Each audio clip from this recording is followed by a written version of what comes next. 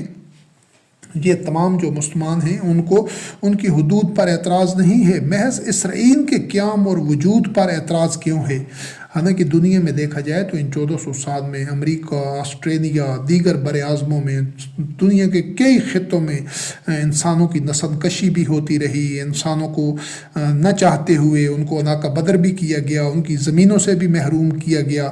کئی دنیا کے ایسے خطے ہیں، افریقہ میں، آسٹریلیا، امریکہ اور کئی سرزمینوں پر بڑے سے بڑے ظلم ہوتے رہے اور آبادیوں کی نقل مکانی بھی ہوتی رہی، اور اس کے بعد سب کچھ کے نتیجے میں آج جو دنیا میں جو ممالک وجود میں آئے ہیں۔ تو اگر اسرائیل کا قیام اقوام متحدہ کا اتنا ہی غلط اور ناقابل قبول فیصلہ تھا اور اقدام تھا، تو پھر تمام یہ جو 50 کے قریب مسلمان اپنے آپ کو مسلمان کہتے ہیں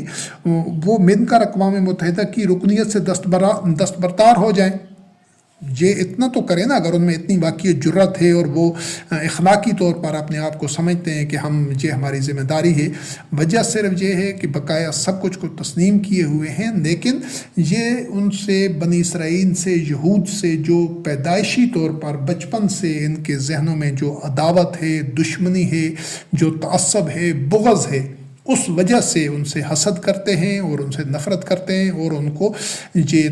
انتقام کے لیے تختہ مشق بنانے کے لیے ان کی پوری کوشش ہے۔ حقیقت یہ ہے کہ اسرائیل کے وجود سے دشمنی محض اس یہود دشمنی کا مظہر ہے جس کے پیچھے صدیوں سے بنی اسرائیل کے خلاف مسلم قوم میں موجود مذہبی پیشوا یعنی شیاطین مسلسل وہ بیچ بوتے آئے ہیں، اور گزشتہ 14 صدیوں میں شاید ہی کسی نے اس حقیقت کا اعلانیہ طور پر ادراک کیا ہو، اظہار کیا ہو کہ ارض مقدس پر تو حق ہی بنی اسرائیل کا ہے۔ اور جب دنیا میں دیگر 100 سے زیادہ مسلم اقلیتی ممالک میں مسلمان ان ممالک کے آئین کی اطاعت کر رہے ہیں، تو پھر مسلمان اسرائیل یعنی ارض مقدس میں پرامن اور ذمہ دار شہری بن کر کیوں نہیں رہتے؟ اسرائیل میں مسلمان دہشت گرد جنونی بنتے ہی اس عداوت کی آگ کے باعث ہیں جس میں اکثر مسلمان جل رہے ہیں صدیوں سے۔ یعنی اہل کتاب بنی اسرائیل سے عداوت رکھنا، ان کو وہ مقام و مرتبہ اور قدر و منزلت نہ دینا جو اللہ نے ان کے اسلاف کو دیا ہے، یہ جو موجودہ دور کے یہود ہیں، بنی اسرائیل ہیں، یہ اہل کتاب ہیں، یہ انہی لوگوں کے جانشین ہیں۔ یہ اس کے جو اگلا موضوع ہے جس میں قرآن کریم کی آیات کی روشنی میں سب سے پہلے اہل کتاب کا اور بنی اسرائیل کا مقام و مرتبہ، ان کی فضیلت اور ان کا منصب دیکھا جائے گا، اور پھر اس کے بعد یہ جب اس کو کھلے دل سے شرح صدر کے ساتھ تسلیم کیا جائے گا کہ یہ اللہ کی آیات میں بنی اسرائیل اور اہل کتاب کا، ان کے جو مومنین مسلمین تھے اپنے اپنے دور میں، ان کا جو مقام و منصب ہے، وہ امام تھے لوگوں کے، وہ زمین کے وارث تھے، ان پر اللہ کی نعمتیں تھیں، اللہ رب کریم کی رحمت تھی، اس کے علاوہ وہ صراط مستقیم پر تھے، ہدایت پر تھے۔ یہ جب شرح صدر کے ساتھ تسلیم کر دیا جائے گا، لیکن یہ صدیوں سے تو مسلمان اس حقیقت کو بھی تسلیم کرنے کے لیے تیار نہیں ہیں ذہنی طور پر، حالانکہ جن آیات کا حوالہ دیا گیا ہے ان میں یہ سارے حوالہ جات موجود ہیں کہ اللہ وحدہ لا شریک کی میزان میں ان کا کیا مقام و مرتبہ تھا۔ اسی وجہ سے تو اللہ رب کریم نے مومنین کو حکم دیا جو نبی کریم علیہ السلام کے متبعین رضوان اللہ علیہم تھے کہ تم اسی طرح اللہ کے انصار بن جاؤ جس طرح حواری عیسیٰ روح اللہ علیہ السلام کے انصار بنے تھے۔ یعنی مومنین کے لیے اس دور کے مومنین نے اس کو تسلیم کیا اور اس پر ایمان لائے، اس جو حواریوں کا، جو انصار اللہ کا مقام و منصب تھا، اس کے آگے انہوں نے سر تسلیم خم کیا اللہ کے اس حکم کے سامنے کہ وہ پھر اسی طرح انصار اللہ بنے۔ تب اللہ رب کریم ان پر رضی اللہ عنہم ورضوا عنہ، اور اس جو دوسری اللہ رب کریم کی جو مومنون حقہ اور راشدون اور یہ ان کو جو رفتیں ملی ہیں تو وہ اس وجہ سے، تو اس کا مطلب ہے کہ ان کا بنی اسرائیل کا اور جو نصارہ ہیں جو اللہ کے انصار بنے تھے ان کا یہ مقام ہے قرآن کریم میں۔ محمد رسول اللہ علیہ السلام اور آپ کے متبعین رضوان اللہ علیہم بنی اسرائیل اور اہل کتاب کے اس منصب اور مقام پر ایمان لا چکے تھے، اس کو تسلیم کرتے تھے، شرح صدر سے تسلیم کرتے تھے، کیونکہ ان سب کا اللہ کی ایک ایک آیت پر ایمان تھا۔ اس میں ذرا بھی ان کے دلوں میں گرانی اور قدورت نہیں تھی، لیکن ادمیہ اور حادثہ یہ ہوا ہے کہ محمد رسول اللہ علیہ السلام خاتم النبیین کے بعد کہ جو ادوار آئے ہیں، جو اگلی نسلیں آئی ہیں اور جو گمراہی میں اور شرک میں اور دین سے دوری میں اور بڑھتی گئی ہیں، ظلمات میں گرتے گئے ہیں، انہوں نے اپنے اپنے امام الگ سے بنا لیے، اپنے اور اولیاء بنا لیے، اپنے اور دیگر شخصیات بنا لی، بت پرستی چھوڑ دی اور اپنے آپ کو اس اصل سے، اس روٹ سے، ان جڑوں سے اور ان بنیادوں سے علیحدہ کر دیا، جن بنیادوں کو تسلیم کر کے جو محمد رسول اللہ علیہ السلام خاتم النبیین اور آپ کے متبعین جو تھے، وہ ان بنیادوں سے انہوں نے اپنے آپ کو جوڑا، اہل کتاب کی بنیادوں سے۔ تو پھر اللہ رب کریم نے ان کو خیر امتان اخرجت للناس اور ان مناصب پر اور اس منصب پر اور ان رفتوں پر لے گیا، جبکہ بعد میں آنے والے جو گمراہ ہو گئے، جو ہوائے نفس اور شہوات کے پیچھے اور تفرقہ میں پڑ گئے، تو انہوں نے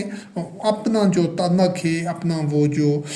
نسبت ہے، وہ جن کے ساتھ انہوں نے جڑنا تھا، یعنی بنی اسرائیل، اہل کتاب، ان سے انہوں نے عداوت اور نفرت کرنی شروع کر دی اور اپنے بت تراشتے گئے۔ آج بھی درجنوں، بیسیوں، سینکڑوں بت ہیں جو انہوں نے تراشے ہوئے ہیں، ہزاروں لاکھوں کتابیں ہیں جو انہوں نے قرآن کریم کے علاوہ لکھی ہوئی ہیں۔ اسی وجہ سے انہوں نے تورات کو، انجیل کو، زبور کو معاذ اللہ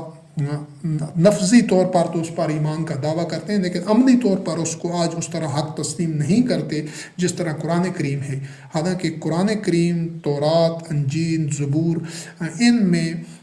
بحثیت ان کے جوہر کے اور سرچشمہ ہدایت کے، رشد و ہدایت کے اور صراط مستقیم پر چلانے کے لیے ایک رہنمائی کے، ان میں کوئی بھی فرق نہیں ہے۔ تو وجہ یہ ہے کہ انہوں نے بت اپنے بنا لیے، اپنی شخصیتیں اور بتوں کی صورت میں تراش لی اور امام اپنے بعد میں بنا لیے، تو اسی وجہ سے انہوں نے اپنا جو رشتہ ہے وہ اپنی اصل سے کاٹ لیا ہے، اور اسی وجہ سے یہ ان کی تمام تباہی، بربادی اور ذلت اور گمراہی کا یہی سبب ہے۔ ورنہ اگر یہ آج بھی اپنا رشتہ اصل سے جوڑ لیں تو ان کو اللہ رب کریم کی اسی طرح رحمت اور نعمتیں اور رفعتیں اور اللہ رب کریم کی نصرت و تائید دوبارہ سے حاصل ہو سکتی ہے۔ ہاں، یہ ایک علیحدہ میں ایک موضوع ہے کہ جو شریر لوگ تھے، جو مجرمین تھے، جو فاسقین تھے، جو اللہ کے دشمن تھے، جو وحی کے اتباع کے راستے پر نہیں تھے، ایسے جو خبیث لوگ تھے، وہ ہر نبی علیہ السلام کے دور میں موجود رہے ہیں، ان کے بعد بھی موجود رہے ہیں۔ وہ نبادہ مذہب کا اوڑے ہوتے ہیں لیکن حقیقت میں اللہ کے دشمن ہوتے ہیں۔ ایسے لوگ انبیاء علیہ السلام کے بعد بنی اسرائیل میں بھی کثرت سے رہے، خود سامری کی صورت میں، اور بعد میں جو نسلیں آئیں اس کا بھی قرآن کریم میں تذکرہ ہے کہ نام وہ دین کا استعمال کرتے ہیں لیکن ہوتے وہ اللہ کے دشمن ہیں، انسانیت کے دشمن ہیں۔ تو وہ صرف بات بنی اسرائیل جو اہل کتاب تک محدود نہیں ہے، ایسے گندے انڈے، ایسی جو گندی مچھلیاں ہیں وہ ہر قوم میں موجود ہوتی رہی ہیں، مختلف ادوار میں، اور مسلمانوں میں بھی ہیں۔ تو ان کا ہم نے تذکرہ ہی نہیں کرنا، وہ تو ہیں، ہم نے تو وہ دیکھنا ہے کہ جو اللہ رب کریم نے ان کو مقام و منصب دیا ہے بنی اسرائیل کو اور اہل کتاب کو، کیا ہم اس سے تو منہ نہیں موڑ رہے اپنی اندر کی عداوت کی وجہ سے، اس کی تو نفی نہیں کر رہے، اس کو تو رد نہیں کر رہے۔ یہی وہ بنیادی چیز ہے جس کو سمجھنا ضروری ہے۔ تو یہ جو ایک 1400 سال سے کسی نے اس کا ادراک ہی نہیں کیا، تو جب دوسرے ممالک میں مسلمان 100 کے قریب دیگر ممالک ہیں جہاں پر وہ مسلمانوں کی اکثریت نہیں ہے لیکن ان کے مسلمان شہری بن کر رہتے ہیں، ان کے آئین قانون کو تسلیم کرتے ہیں، تو وہ جہاں پر اسرائیل میں کیوں اس طرح پرامن شہری بن کر اور جو قواعد و ضوابط اور قوانین اور اس نے اسٹیٹ آف اسرائیل نے بنائے ہیں یا وہ بناتی ہے، تو اس کو کیوں فالو نہیں کرتے؟ یہاں آ کر وہ ان کے اندر کیوں؟ وجہ اس کی یہ ہے کہ یہ جو مسلمانوں کی اکثریت ہے، یہ بنی اسرائیل کو وہ مقام و مرتبہ اور قدر و منزلت دینا ہی نہیں چاہتے جو اللہ نے ان کے اصناف کو دیا ہے۔ یہ موجودہ اسرائیل جو ہے، یہ موجودہ جو یہود ہیں، یہ انہی کے جانشین ہیں۔ ہم نے سب سے پہلے ان کے جو آبا تھے، جو ان کے اصناف تھے، ان کو دیکھنا ہے اللہ رب کریم کی کتاب کی روشنی میں، اور پھر آج کے جو نصارہ ہیں، جو یہود ہیں، ان سے ہم نے معاملہ کرنا ہے انہی اعلیٰ اخلاقی اقدار کی روشنی میں۔ اس چیز کو سمجھنا ضروری ہے۔ ان میں جو خبیث لوگ تھے مختلف ادوار میں، ان کو ہم نے نہیں دیکھنا، ہم نے صرف ان سے عبرت حاصل کرنی ہے اور وہ روش نہیں اپنانی، لیکن ہم نے ان کو موجودہ دور کے جو یہود و نصارہ ہیں ان کو ان بنی اسرائیل کا، ان اہل کتاب کا، ان نصارہ کا جانشین تسلیم کرنا ہے جن کی رفتوں کے اور جن پر جو اللہ رب کریم کے انعام تھے اور اللہ کی رضا ان کے شامل حال تھی، ان کی خاصیتوں کو، ان کے اوصاف کو، ان کی جو روش ہے، جو ان کا ایک اعلیٰ اخلاقی ایک طرز عمل ہے، اس کو ہم نے کتاب اللہ میں سے دیکھنا ہے اور اس کی روشنی میں ان کے ساتھ معاملہ کرنا ہے، اور ان کو اس چیز کا اگر ان میں کوئی کوتاہی ہوتی ہے، کوئی غلطی ہوتی ہے، کوئی خامی ہوتی ہے، یا وہ کہیں پر جو غلطی کر رہے ہیں تو ان کو احساس دلانا ہے اس روشنی میں، بجائے اس کے کہ ہم ان لوگوں کا تذکرہ شروع کر دیں اور ان سب کو یہ سمجھیں کہ یہ معاذ اللہ اسی طرح ہیں جو ان کے اس دور کے خبیث لوگ تھے، تو یہ حقیقت میں ہمارے اپنے اندر کی عداوت اور خباثت ہوگی۔ تو اس چیز کو سمجھنا ضروری ہے، اور یہی وہ غلطی ہے جو صدیوں سے نام نہاد مسلمان قوم کر رہی ہے۔ تو قرآن کریم کی روشنی میں تو دیکھا جائے تو جو ارض مقدس کے اوپر تو حق ہی بنی اسرائیل کا ہے، یعنی اس چیز کو سمجھنا ضروری ہے کہ ارض مقدس پر تو حق ہی بنی اسرائیل کا ہے، اور یہ بنی اسرائیل کا گھر ہے ارض مقدس، یعنی فلسطین انہی کا گھر ہے، قرآن کریم میں مذکور ہے، انہی کی مسجد ہے، انہی کا قبلہ بھی ہے، اور مسلمان خیر امت اخرجت للناس کے جانشین ہیں، انہیں بنی اسرائیل کے گھر یعنی مسجد کو قبلہ کو اس کے تحفظ کو یقینی بنانا ہے، یعنی یہ مسلمانوں کی ذمہ داری ہے بنیادی طور پر، کہ جو یہود ہیں دنیا میں وہ بہت قلیل تعداد میں ہیں، ان کی اتنی افرادی قوت نہیں ہے، جو مسلمانوں اور جو نصارہ ہیں ان کی نسبت ان کی افرادی قوت بہت کم ہے، تو یہ جتنے بھی قلیل ہوں، لیکن یہ دیکھنا ہے کہ دینی حوالے سے جو کچھ قرآن کریم میں بیان ہوا ہے اس کی روشنی میں عدل و قسط کے ساتھ ان کے ساتھ معاملہ کیا جائے، کہ ان کا استحصال نہ ہو، ان کے ساتھ ظلم نہ ہو، ان کو کوئی ان کے اس حق سے محروم نہ کر سکے جو اللہ رب کریم نے دیا ہے۔ یہ مسلمانوں کی ذمہ داری ہے بنیادی طور پر۔ مسلمان اپنی وہ ذمہ داری پوری کرنے کی بجائے الٹا ان کے اوپر دہشت گردی کرتے ہیں، جارحیت کرتے ہیں، اور ان پر سرکشی اور حملہ آور ہوتے ہیں۔ تو اس مسجد کو، ان کے گھر کو، قبلہ کو تحفظ دینا مسلمانوں کی ذمہ داری ہے، انہوں نے یقینی بنانا تھا، نہ کہ یہ کہ ان کے خلاف دہشت گردی کا ارتکاب کریں اور جہاد کے نام پر، اسلام کے نام پر فساد پھیلائیں۔ حقیقت تو یہ ہے کہ بنی اسرائیل کے قبلہ، گھر اور مسجد کا تحفظ جو مسلمانوں کی ذمہ داری تھی، جب مسلمان پوری نہیں کر رہے تو اسی وجہ سے امریکہ، یورپ اور کئی اور دیگر ممالک ہیں جو اسرائیل کے تحفظ کے لیے اس کی پشت کے اوپر کھڑے ہیں۔ اگر مسلمان اپنی یہ ذمہ داری پوری کرتے تو اس طرح نہ تو یہ جو 7 اشروں سے جس خوف میں اور خطرے میں اور جس عدم تحفظ میں وہ تمام کے تمام جو اسرائیل کے باشندے ہیں وہ رہ رہے ہیں، ایسا نہ ہوتا، بلکہ وہ پورے اطمینان کے ساتھ، اعتماد کے ساتھ وہ اپنے گھر میں، اپنی مسجد میں، اپنے جو قبلہ میں رہتے، اس سرزمین پر رہتے، اور وہ بہتر سے بہتر انداز سے انسانیت کی خدمت کر سکتے، اور ان کی جو توانائیاں ہیں، جو علم ہے، جو ہنر ہے، وہ نوع انسانی کی منفعت کے لیے استعمال ہو سکتا تھا۔ تو یہ جو خرابی کی جڑ ہے، یہ مسلمانوں کے اندر یہود اور اہل کتاب بنی اسرائیل کے لیے موجود عداوت ہے۔ جب تک یہ عداوت ان کے مسلمانوں کے قلوب و اذہان سے نہیں نکل جاتی، اور اس عداوت کی آگ کو بھڑکانے والے جو مذہبی پیشوا شیاطین ہیں، جب تک ان کی اجارہ داری اور ان کی جو ایک مسلمانوں کے اوپر امنداری ہے، اور جو مسلمانوں کے اذہان کو، قلوب کو انہوں نے کنٹرول کیا ہوا ہے، وہ ختم نہیں ہو جاتا، جب تک یہ اس کی بے خونی نہیں ہو جاتی، ان شرپسندوں کو، ان جنونیوں کو، اور ان جو دین کے نام پر فاشسٹ ہیں اور جو لوگوں میں عداوت پھیلا رہے ہیں، لوگوں میں تعصب اور نفرت پھیلا رہے ہیں، ان کو جب تک لگام نہیں دی جاتی، ان کا سدباب نہیں کیا جاتا، اس وقت تک اصلاح کا امکان نہیں ہے۔ تو یہ پہلا ایک اس سلسلے میں من انصاری اللہ رب کریم کی وحی کی بنیاد پر جو پوری دنیا کے اوپر عدل و قسط کے نظام کے لیے جو ایک جد و جہد ہے، اس سلسلے میں یہ ایک اس کا پہلا گوشہ تھا۔ اب جو اس کا دوسرا گوشہ ہوگا، اس میں اس مقام و منصب کو اور اس فضیلت و انعام کو اور اس وراثت اور جانشینی کو اللہ کی آیات کی روشنی میں دیکھا جائے گا جو اہل کتاب کو، بنی اسرائیل کو اللہ رب کریم نے مختلف ادوار میں